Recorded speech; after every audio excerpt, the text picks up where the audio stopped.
Estamos ya en contacto con el fiscal doctor Enrique Viana, que ha sido uno de los grandes críticos de este nuevo código, a quien le damos los muy buenos días al programa Informados, a Radio G de Durazno. Melissa Muñoz, Julio Romero, Andrés García le hablan. Doctor, ¿cómo le va? Muy buenos días. Buen día. Buenos días. Doctor, bueno, antes que nada queríamos consultarle, ¿usted sigue siendo fiscal? Porque había anunciado que iba a renunciar una vez que comenzara el nuevo código. No, ya no soy fiscal. Ayer presenté la renuncia y me fue aceptada a las pocas horas. Bien, o sea que tal cual que usted dijo, no está de acuerdo con él y no iba a actuar bajo ese nuevo código. Bueno, ha dejado entonces su puesto. Bueno, ¿por qué las críticas o por qué usted cree que no es el adecuado este código que ha comenzado a funcionar desde el día de ayer? Mire, yo califico de la reforma que se impuso. Fíjese usted que la reforma que se impuso todavía no tiene todas las leyes promulgadas. Estamos aplicando un código que no obliga, porque cuando la ley no está promulgada no obliga. Fíjese usted las paradojas que se dan en esto, que yo no escatimé en decir el otro día en una conferencia de hablar de relajo, ¿no? De relajo institucional, ¿no? Esta es una reforma perversa. Es una reforma perversa que busca, entre otras cosas, otorgarle a los delitos del poder impunidad. Y si por eso fuera poco, establece un sistema extorsivo, un sistema clasista, un sistema por el cual se le otorgan superpoderes a una agencia del gobierno para presionar a toda persona que tenga que pasar por los estrados judiciales, previo a su pasaje por los estrados judiciales, lo cual todavía es peor, ¿no? Es un proceso que produce una transferencia de poder. Se le quita inconstitucionalmente el poder de investigar los crímenes a los jueces y se los otorga a una agencia gubernamental. Con lo cual se destruyen varios principios: el principio de libertad, el principio de igualdad, el principio de legalidad de los delitos y las penas, el principio de inocencia, el principio que manda de que debe haber un juicio antes de dictar una condena, los principios que refieren a la obligatoriedad del derecho penal. En fin, una serie de reglas establecidas claramente en la Constitución. Nuestra Constitución estableció el proceso penal, cómo tiene que ser el proceso penal. Lo estableció la Constitución desde 1830 hasta nuestros días. Así que cuando se dice viejo o nuevo, primero que lo viejo no es peor, nunca por ser viejo tiene que ser peor que lo nuevo, ¿no? Pero cuando se dice viejo o nuevo, lo que tenemos que decir es ver qué proceso se adecua mejor a la Constitución. El que teníamos hasta el 31 de octubre se adecuaba perfectamente a la Constitución. Este que tenemos no tiene menos de 10 o 12 inconstitucionalidades en su trayecto, digamos. Ahora, Viana, cuando se empieza a buscar, un nuevo proceso del Código Penal, en este caso, cuando se empiezan a buscar nuevas instancias o nuevos caminos alternativos, es porque hay algo que no está funcionando bien. ¿Este es el caso? No es el caso. Pregunte usted a cualquier abogado cómo funcionaba este proceso, cuántas inconstitucionalidades, cuántas nulidades se plantearon durante la vigencia del proceso vigente hasta el 31 de octubre y le van a decir ninguna. Era un proceso muy claro, muy fácil de entender. En la facultad se lo enseñaba en un mes y todos sabíamos a qué atenernos con ese proceso. Acá hay otras intenciones. Hay una imposición colonialista, una imposición del Departamento de Estado de Estados Unidos, que fue aceptada por aquellos que en su momento, Liberación Nacional mediante, peleaban contra esa misma colonización, pero hoy se convencieron, parece que esa colonización es buena. Y hay un interés nativo, ¿no? Hay un interés local. Ese interés local, ¿cuál es? Es poner en manos de una agencia del gobierno la investigación de todos los crímenes, incluidos los crímenes que puedan cometer los funcionarios públicos que están en el gobierno. ¿Qué gana Estados Unidos con esto? Mire, a partir de un caso muy famoso, si ustedes lo buscan por Google lo van a encontrar, de un marín que en su momento violó a una colombiana en Colombia. Ellos lo que consiguen ellos no entendían el proceso penal, o no entienden el proceso penal continental que tenemos nosotros, de origen español, francés. No lo entendían porque ellos vienen de una tradición, ellos tienen mil y pico de años de otra tradición, nosotros también tenemos 700, 800 años de otra tradición. Cuando se habla de cambio cultural, cambio ADN, son lindas frases para esconder colonialismo, ¿no? Los cambios culturales son colonialismo. La fuente mayor de cambio cultural de cualquier comarca en el mundo ha sido la invasión con las armas o sin las armas, pero la invasión de la cultura de otro país. Bueno, es eso lo que se pretende hacerlo a través de una norma jurídica, ¿no?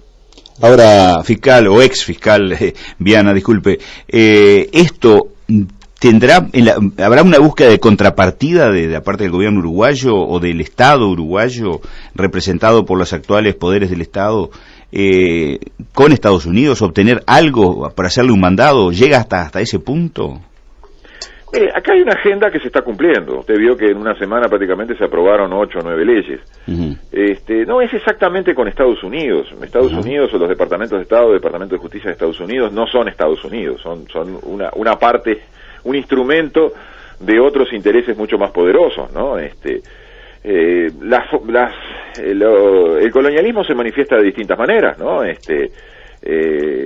Corriendo detrás de una inversión tan perniciosa como la de celulosa, por ejemplo, ¿no? Ahí tiene otra forma de colonialismo, firmando contratos de inversión donde el Estado se pone de rodillas delante de una empresa privada, ¿no?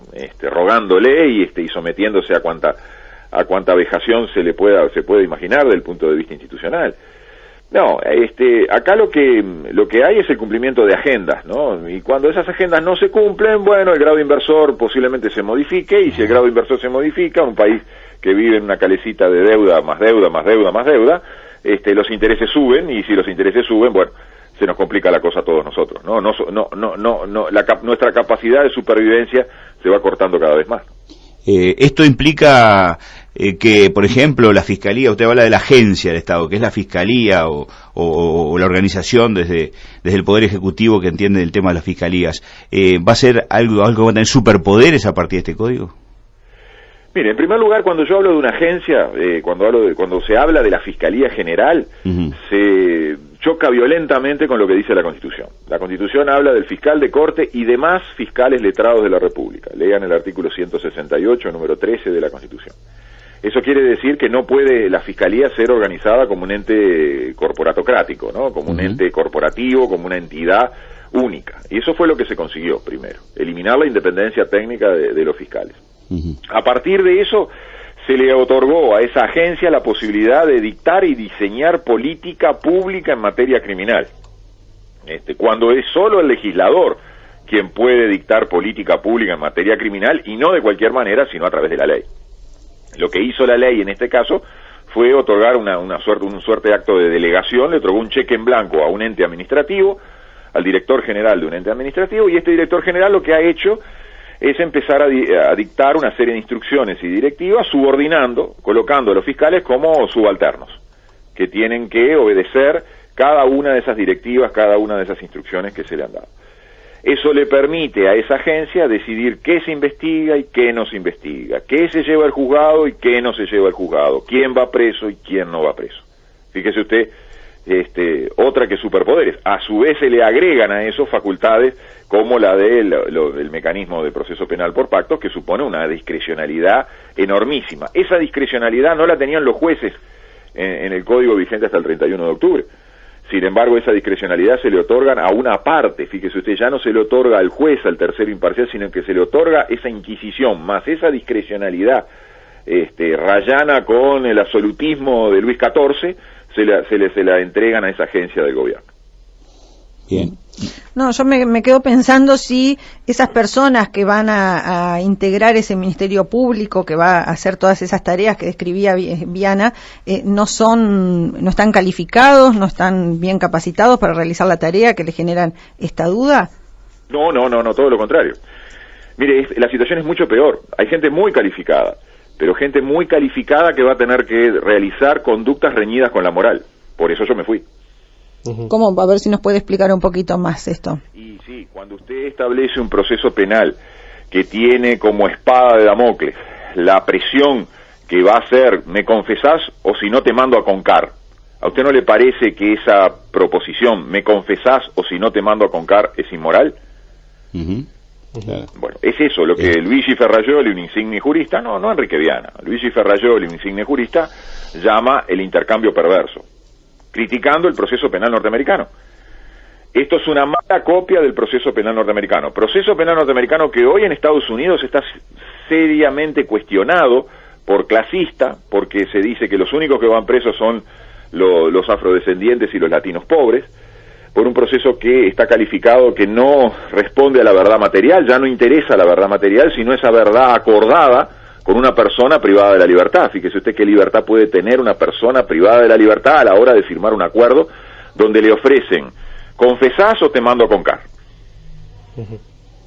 Hemos escuchado también por estos días que este nuevo proceso haría que las cárceles no estuvieran con tantas personas esperando un procesamiento, ¿cómo se llama cuando ya se... La sentencia. La sentencia. ¿Esto es así? ¿Esto cambia también? Sí, pero puede serlo, vamos a ver eso todavía. Yo creo que va a haber más presos, primera cosa.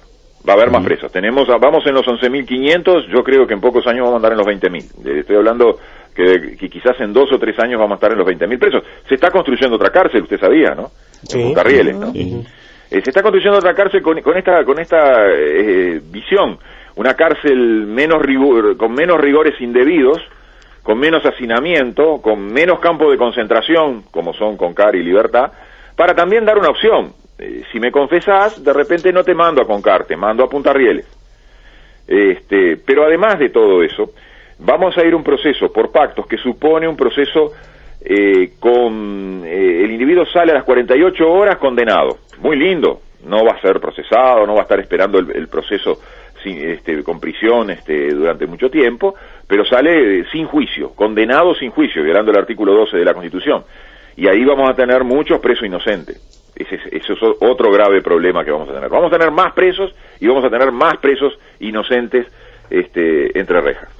Bueno, y hay otra contradicción en esto, según lo que está analizando con nosotros aquí en Informados 960, es que por un lado va a haber más presos, pero al mismo tiempo los delitos del poder no van a ser tan bien tratados como en el caso de algunos otros delitos. ¿A qué le podemos llamar delitos del poder? Nosotros más o menos lo entendemos, pero porque hay mucha gente que de pronto puede estar escuchándonos que no entienda exactamente a qué delitos nos referimos cuando decimos delitos del poder.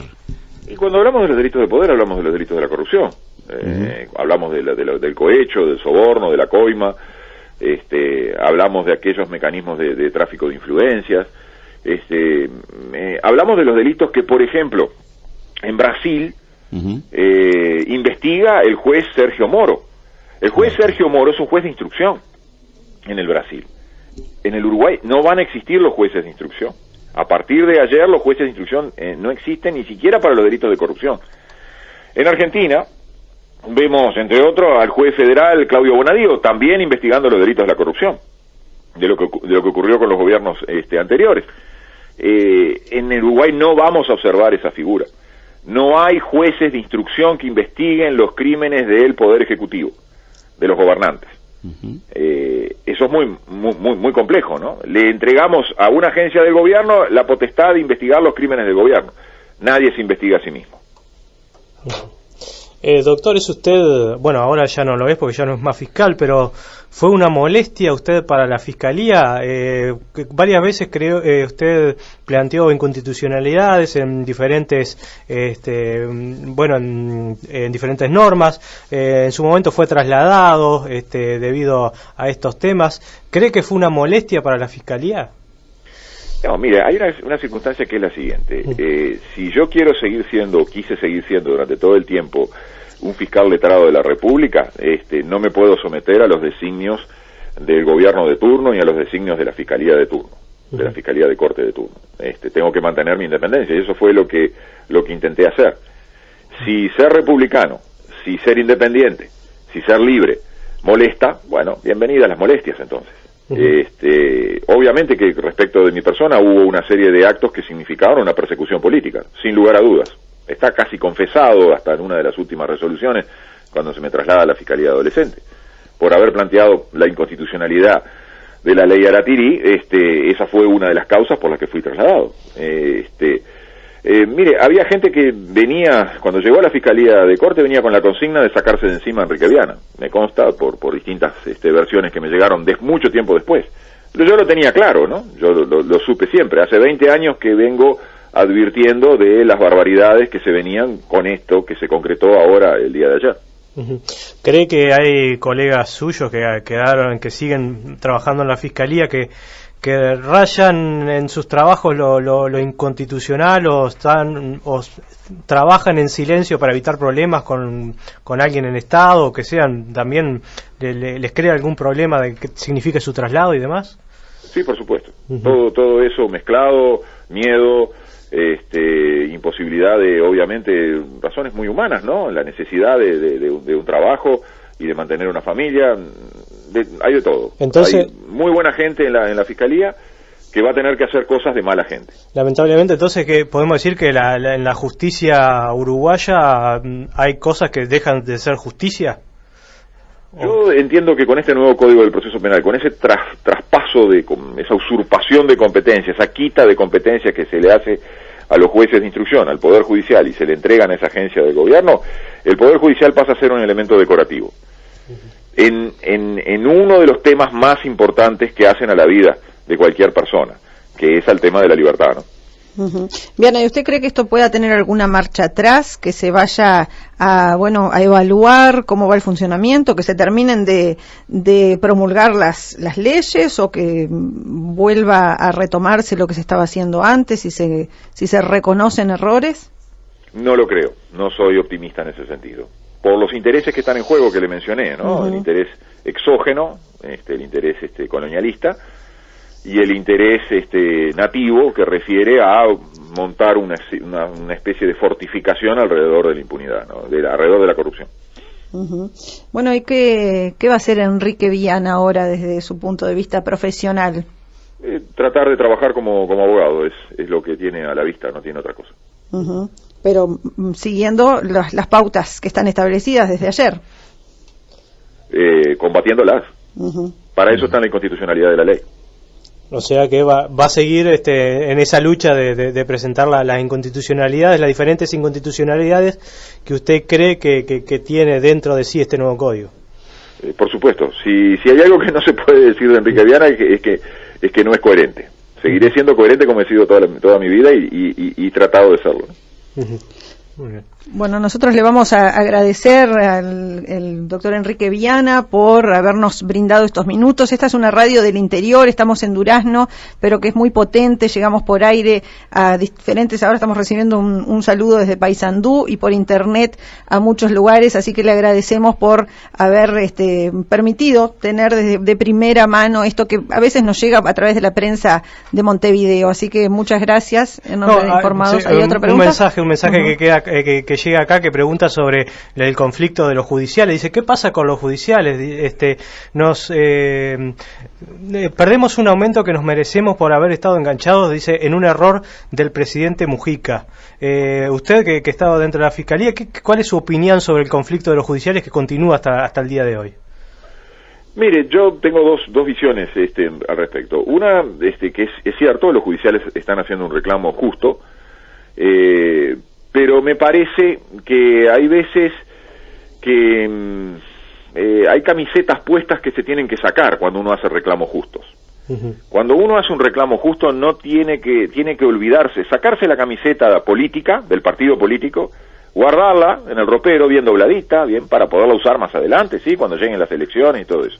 Lamentablemente los judiciales en Uruguay, como otros trabajadores públicos, tienen mucho la camiseta puesta, y eso, el tener la camiseta puesta, hace que el reclamo no triunfe, porque se utiliza el tema de la camiseta, ¿no? ¿Qué deberían cambiar ellos para que triunfe su reclamo? Aparte de sacarse la camiseta. ¿Cómo? Aparte de sacarse la camiseta, ¿qué otras cosas deberían cambiar para que ese reclamo... No sacarse la camiseta. Si usted no se saca la camiseta y tiene una camiseta de un partido político y le va a reclamar al gobierno de ese mismo partido político, el gobernante, la impresión que tiene es este juega en el mismo club que yo. Yo soy de Peñarol, y si voy con la camiseta de Peñarol y le voy a reclamar al presidente de Peñarol por alguna cosa, el presidente de Peñarol me va a decir, somos todos de Peñarol. Bien, perfecto. Bueno, creo que quedó clarito, ¿no? Sí. A mí me quedó muy claro. Bueno, doctor, iba a decir nuevamente fiscal, pero ya no, ex fiscal Enrique Viana, bueno, desde Informados 960, Radio G de Durazno, le agradecemos estos minutos que ha tenido con el programa. Bueno, seguramente seguiremos en comunicación con usted porque esto recién comienza y va a dar mucho que hablar de aquí en más, me imagino. El agradecido soy yo. Estas oportunidades son muy valiosas. Muy bien. Ha sido entonces el doctor Enrique Viana, ex fiscal de la Nación, que estuvo con nosotros hablando del nuevo Código del Proceso Penal.